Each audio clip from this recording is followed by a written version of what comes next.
Assalamualaikum warahmatullahi wabarakatuh. Semangat pagi, pagi, pagi. Apa kabar Bapak Ibu sekalian?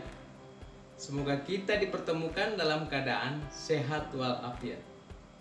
Bapak Ibu yang saya hormati dan saya banggakan, saya Iswan Hamzah, PD Suara BPSDM Provinsi Gorontalo. Senang sekali bisa bertemu kembali dengan Bapak Ibu sekalian dengan pembelajaran materi pelatihan kepemimpinan pengawas. Pada video pembelajaran kali ini, kita akan membahas mata pelatihan penyusunan rencana kerja dan anggaran pelayanan publik.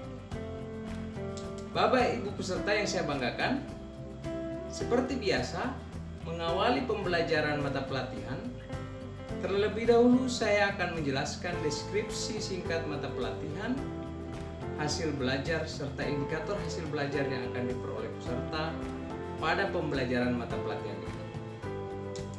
Baiklah Bapak Ibu sekalian, mata pelatihan ini ditujukan untuk membekali peserta agar mampu menyusun rencana kerja dan anggaran melalui proses pembelajaran meliputi penjelasan singkat tentang mekanisme perencanaan, proses mengidentifikasi inisiatif kegiatan sesuai dengan pokok dan fungsi, dan melakukan praktek latihan menyusun rencana kerja anggaran pelayanan publik.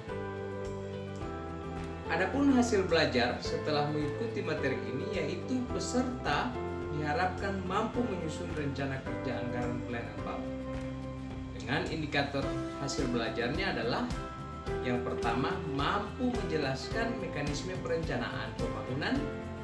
Kemudian yang kedua, mampu mengidentifikasi inisiatif kegiatan baru sesuai tugas pokok dan fungsi.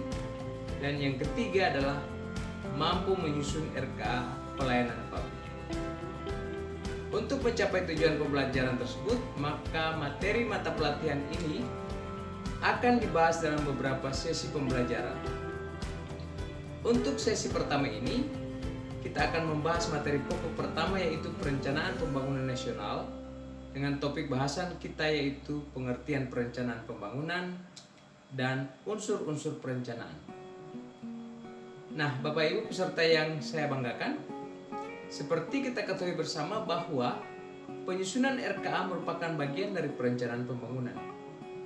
Maka sebelum membahas lebih lanjut terkait penyusunan RKA, maka terlebih dahulu kita harus mengetahui dan memahami apa itu perencanaan pembangunan.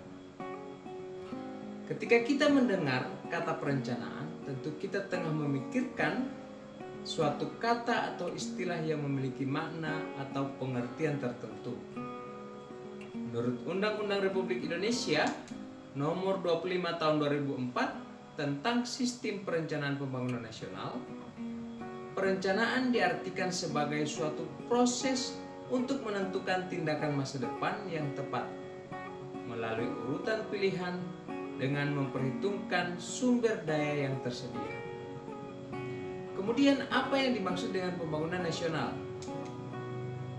Menurut undang-undang ini juga, pembangunan diartikan sebagai upaya yang dilaksanakan oleh semua komponen bangsa dalam rangka mencapai tujuan bernegara.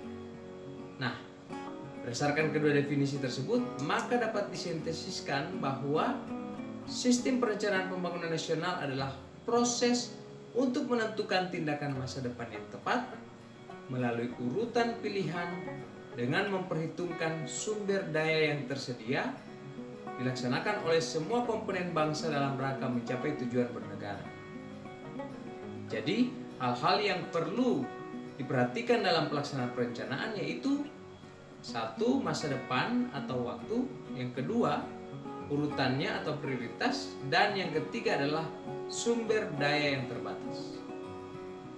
Bapak Ibu peserta PKP yang saya banggakan, selanjutnya kita akan membahas apa saja yang menjadi unsur-unsur dalam perencanaan. Unsur-unsur perencanaan terdiri dari 5 aspek. Yang pertama, perencanaan berarti memilih atau membuat pilihan. Artinya, dalam perencanaan kita harus menentukan pilihan yang menjadi prioritas.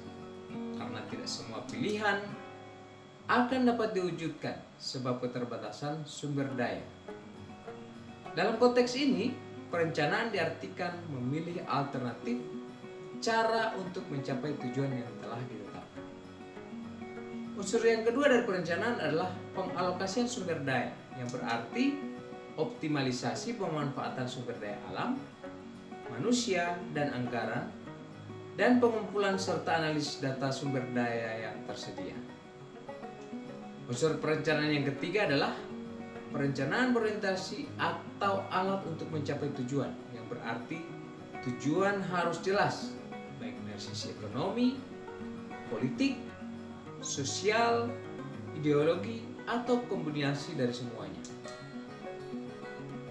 Selanjutnya, unsur perencanaan yang keempat adalah perencanaan berhubungan dengan masa yang akan datang. Tidak ada satupun manusia yang merencanakan masa lalu, karena masa lalu tentu sudah berlalu. Yang akan dilakukan perencanaan adalah sesuatu yang akan dilakukan pada masa yang akan datang. Terakhir, unsur perencanaan yang kelima adalah perencanaan merupakan kegiatan yang terus-menerus, yang berarti diperlukan reformulasi rencana dalam proses perencanaan dan pelaksanaan. Nah, itulah unsur-unsur dari perencanaan. Bapak Ibu yang saya banggakan, demikian pembahasan kita mengenai pengertian perencanaan dan unsur-unsur perencanaan. Sampai bertemu kembali pada video pembelajaran sesi selanjutnya. Assalamualaikum warahmatullahi wabarakatuh.